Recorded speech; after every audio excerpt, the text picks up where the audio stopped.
America has, I fear, fallen away from its distinctive origins in the common schools which aspired to the Rawlsian ideal.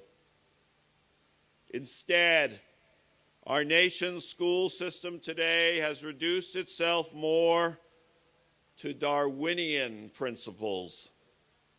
Make it if you can. Those already advantaged stand first in line, and we will accept widespread failure of basic opportunities as mere collateral damage.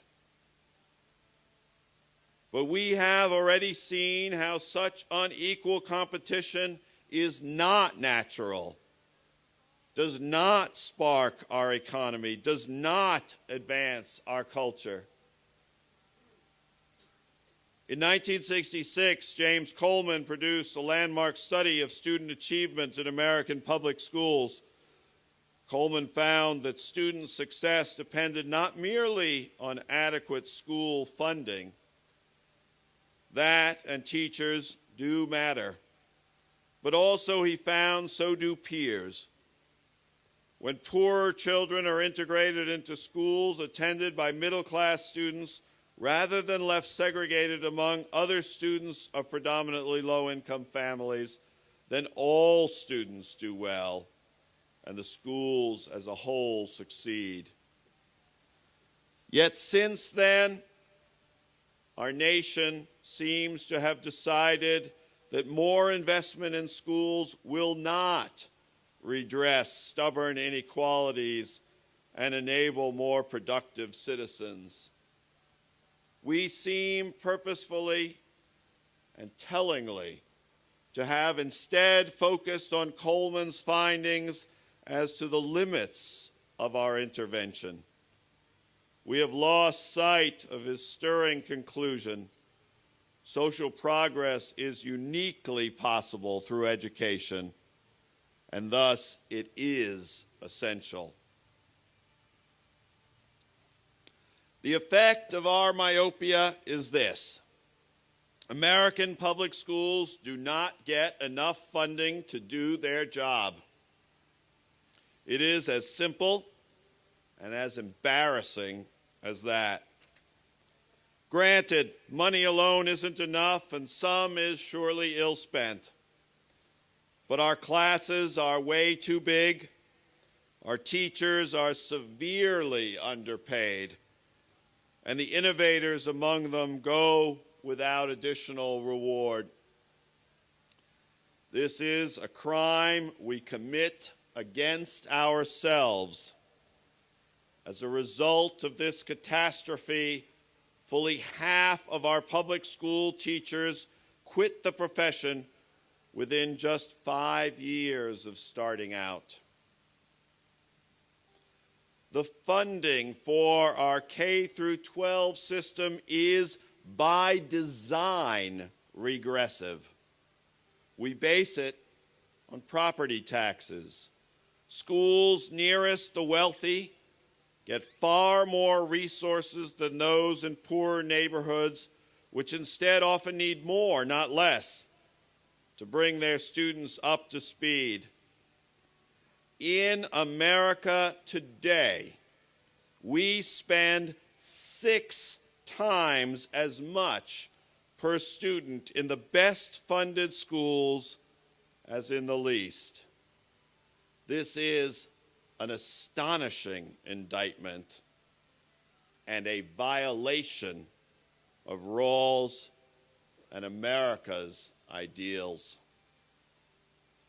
But that is not all. We also fail to create any national expectation of a minimum requirement for our school curriculum. We are still stuck in the local, even as we become subject to global demands requiring national action. And so, local bureaucracy explodes, as is often the case when society really isn't sure what to do. Teachers' unions become more defensive. and divergent state standards distort the efforts to compare achievement across states. As scholar and activist Diane Ravitch described here on campus recently, what we have today is a false impression of progress based on a fascination with fake testing standards.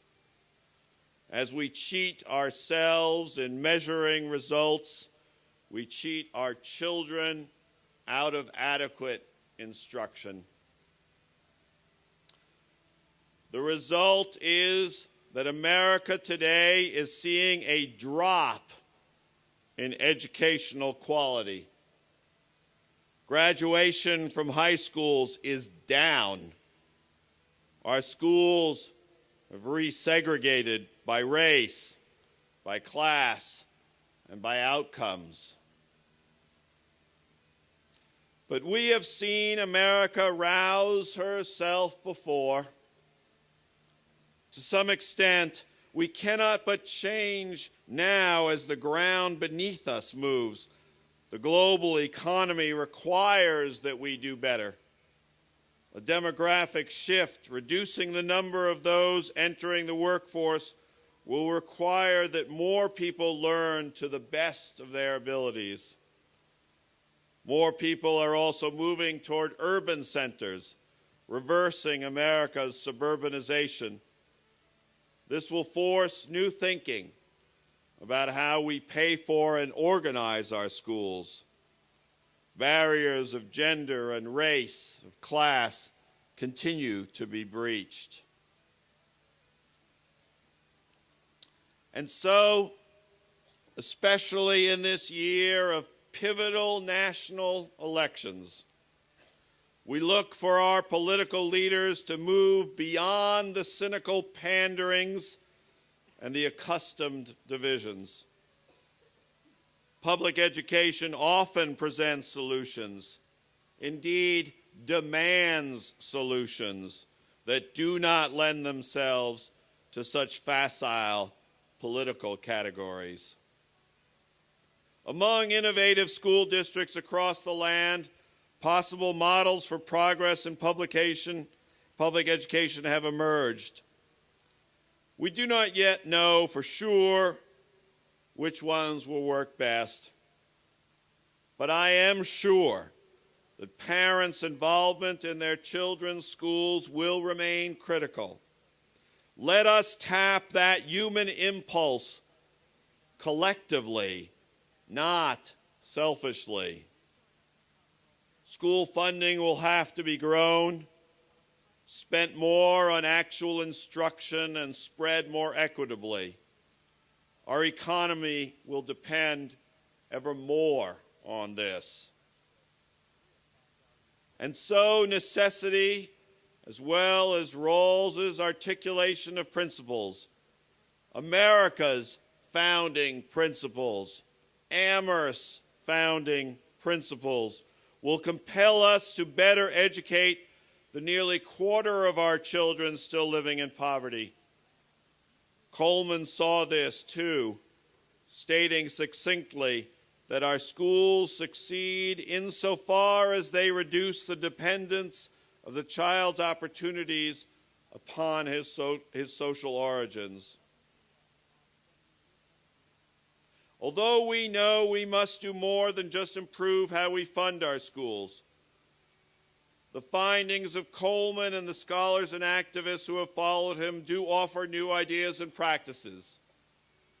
For instance, the work of Richard Kallenberg shows how educational quality for all improves through the expansion of choice among quality magnet schools in poorer neighborhoods that attract middle-class students. One of our own honorans today, Jeff Canada, has shown us in the Harlem Children's Zone that a proactive, multi-service approach can turn young lives around. Such studies and programs show how we can lead the changes we seek.